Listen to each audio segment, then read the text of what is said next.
All right, so listen to this shit. I went into fucking Guitar Center for like the first time in years. I never go in there, but my wife was around the corner, you know, taking my lovely daughter to some doctor's appointment. You know, whenever she goes over there, my daughter cries and stuff. I don't like it. I know she comes out better. I know the doctor's amazing. I don't like going over there, you know. I just don't, your daughter gets shots and shit or whatever. By the way, we did the total immune thing, and my daughter's fine, by the way. We did all of that shit, thank God, because everyone fucking was scaring the shit out of you. Like, don't fucking get them vaccinated for the mumps. That's going to cause this. It's going to cause that. And what I finally did was I realized everybody telling me that, none of them were wearing lab coats and none of them had medical degrees framed in pictures behind me.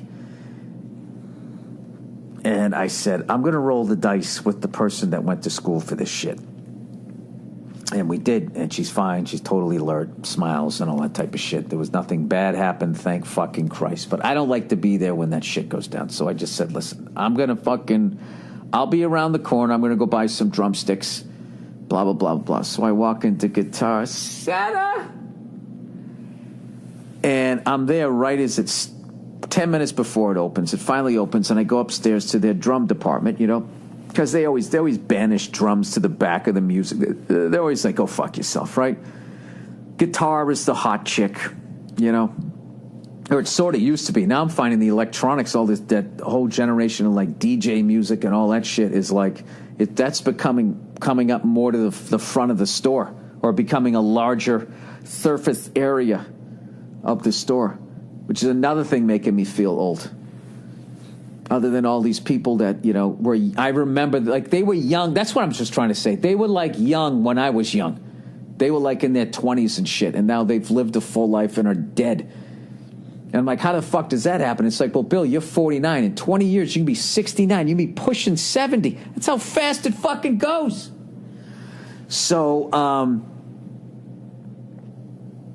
don't know what the fuck my point was. Jesus Christ, am I going to die in this week? What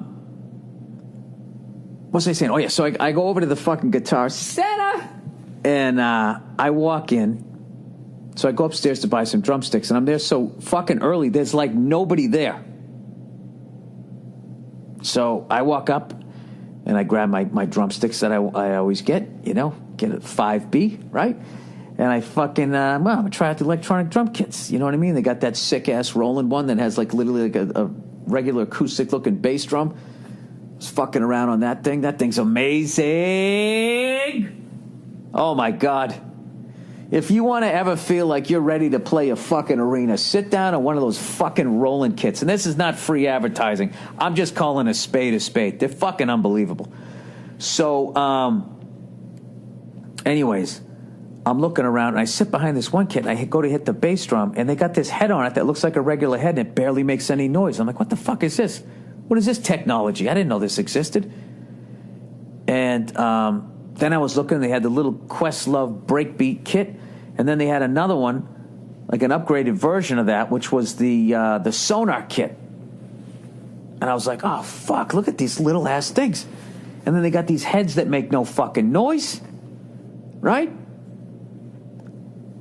What the fuck? So I don't know. I just started looking, and I'm like, Father's Day. Father's Day's coming up this weekend. How about Happy Father's Day to me? Because I got one of those, in my garage, I got this DW, like those practice pad kits, and those things fucking suck. You can't get through a song without something falling off. They just suck. I fucking hate the thing, all right? I want to get rid of it. So I'm sitting there going, all right, I ordered a drum kit, and I have a studio space ready to go, but I didn't realize, I thought I could just go down and get the drum kit, but the color I wanted, I had to order it, and it's not going to be here for fucking 2 months. So now what do?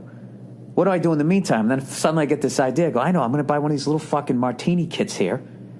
All right? I'll keep the regular heads on, and I'll just play in the studio space on the small kit. And then when my real kit comes, I'll just get rid of the DW one in my garage and put the silent heads on it. I can just practice on that when I don't have time to drive over to the fucking little studio space. This is perfect. So then I was like, what do I do? What do I get? The Ludwig, Buy American, Questlove, or the Sonar kit? Phil Rudd, AC/DC, Steve Smith, right? Benny Greb, all these monsters play on these fucking things. And I actually ended up going with the Sonar kit. Bass drum was a little bit deeper. The floor tom wasn't a 13, it was a 14. And it was a badass little bebop kind of kit. And I've gone off the fucking rails listening to jazz drummers. I never understood it. And now with my great drum teacher and everything, I'm starting to understand it to the point. If I saw you the text messaging that I had, the drum nerd text messaging that I had with my drum teacher. Oh, before I say that, by the way, what is so amazing about getting rid of that John Bonham setup that I had is now the whole world of what the fuck do I want to play has opened up. And I don't have any drum kit already taking up space that was, somebody else loved, and I love them, so now I'm going to try to step into their shoes, and it never fucking works. That is completely gone. And now I'm just looking at all these different drum setups going, I'd fucking like a little bit of that with a little bit of this. It's unreal. So I buy the thing, and, I'm supposed to walk back over to the doctor's office with a pair of drumsticks and, get back in the car with my lovely wife and my beautiful daughter. But now I bought a little drum kit, so I got this giant box. So I just ended up going, all right, fuck this. I got to take a picture of the box. I just stood in the back garage. They got a parking lot behind the place, and I was just like, yeah, I kind of bought something. And I just took a picture of the box with the Sonar kit, and I just wrote, Happy Father's Day to me. And Nia's cool as shit. She just wrote, oh, Jesus. She's so fucking cool. She doesn't give a shit, right? So she pulled up, and then I opened up. I'm like, great, we got the fucking little hatchback fucking thing here, and I open it up, and the goddamn stroller's in there, so I had to move shit around and do all this fucking stuff. And I got to tell you, I cannot fucking wait. I'm moving into my little studio thing tomorrow, and I cannot fucking wait. And as I mentioned, I've gone off the rails listening to these jazz drummers, and I am now convinced that Tony Williams is the greatest drummer of all time, and it's not even fucking close. I don't want to start a debate. I know I just did. The fucking guy's unbelievable. And I never understood what he was doing, other than that he was playing 90 million miles an hour on his ride cymbal. So I was listening to this album, Miles Davis, Miles Smiles. And there's a song on there called Footprints. And it's one of those things that when I was younger, meaning like 46 or 47, before I started taking lessons, it would have just sounded like five guys playing five different songs. And then that Tony Williams was doing this Keith Moon shit underneath it where he was just soloing or whatever. And when I first was listening to it, the only thing I could that was consistent was the bass line. It was this bass line going, ga, ga, ga, ga, ga, da, da, da. And I was just counting that, and I'm going, okay, it's in 6. It's in 6, and I don't know what Tony's doing, and he's playing 90 million miles an hour. But what's amazing about the song is in the middle of it, Tony slows down, and it's almost like he's like, okay, stupid, it's in 4. All right, and here's where it is. Here's where beat 2 is, and here's where beat 4 is. And then then he only does that for a couple bars, and he speeds up again. It was like a drum class, and then it's like, oh my God, this guy's playing eighth notes, okay, against what this guy's playing. That sounds like it's in 6, but it's really just almost like 3 against 4. I know this is nerdy drum shit, but there's got to be a drummer out there that understands it. And then he's doing that metric modulation thing, which there wasn't even a fucking name for what he was doing to describe it, where then as he's playing eighth notes, the eighth notes, then he implies that each one of those hi-hat hits is the 2 and 4 and plays the jazz, that ding, ding, ding, ding, ding, against that. And then the E and the ta become the fucking 1 and the 3. And he's playing that underneath all of their shit. So the rest of the band, I guess, is sort of playing in an implied 6 while he's playing 4 underneath it, doing this metric modulation to the 4. What fucking blows my mind is that he's playing at that fucking level, and at roughly the same year, I was joking with my teachers that song by the Archies, Sugar, came out and was like a #1 hit. He's doing that And, they sell like 1/90th of the fucking albums. That a song, oh, sugar, boo, boo, boo, boo, boo, boo, oh, honey, honey, do, do, do, do, do, do. I heard a story about that song that there's a keyboard solo, which, I don't know shit about music. I always consider a hacky solos when you take a solo and all you do is just play the melody of the song. So that was basically what the studio musician on keys was instructed to do.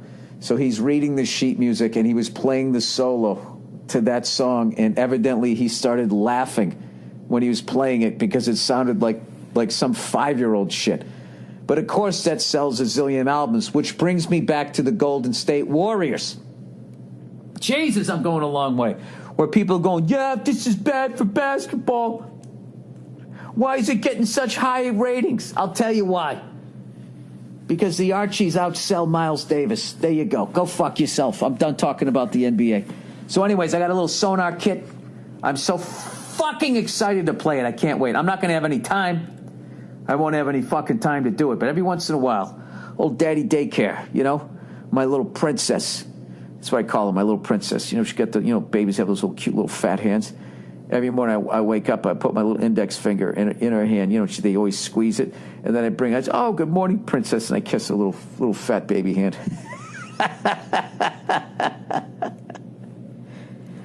And you wouldn't think that within 20 minutes of that I could get in my car and have road rage. But I do. You would think at some point I could be like, you know what? It doesn't get any better than that. But, I end up having these fucking problems. Can it ever sorry, I just did that with the recorder here. I'm on the road here. Had to set it down here so I can type in my fucking password here. But yes, I am on a Tony Williams. Like I've disappeared down the rat hole. Just it's over. I am completely, after all of these years, always loving him, but not getting. I saw him live, and I had no idea what the fuck he was doing. I just knew he was one of the greats, and I went to go see him, and he had the yellow Gretsch kit. This was, he died in 97. I probably saw him in like 92, 93, 91, somewhere in Boston, and I was in a room. There couldn't have been more than like 100 people there, 80, 100 people, little jazz place.